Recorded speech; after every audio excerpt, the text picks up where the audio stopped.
الا كتستعمل جوجل شيت ولكن ما كتعرفش شنو هي السيل، تبع معايا الشرح. ببساطه السيل هو المربع الصغير اللي كتكتب فيه البيانات داخل جوجل شيت. تقدر تكتب فيه السميات، الرقم، التاريخ، وحتى الفورميلا. بحال دابا هذا المستطيل هذا تيتسمى السيل، يعني خليه. هذه عاوتاني تتسمى خليه.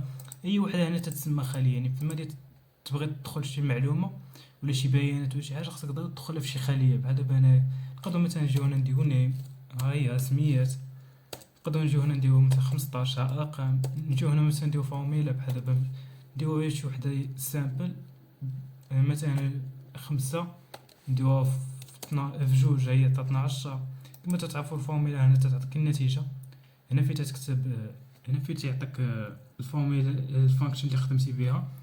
ويعني يعني اي معلومه كتدخلها خاصها في جوجل شيت ضروري خاصها تكون داخل واحد الخليه اللي هي السيل.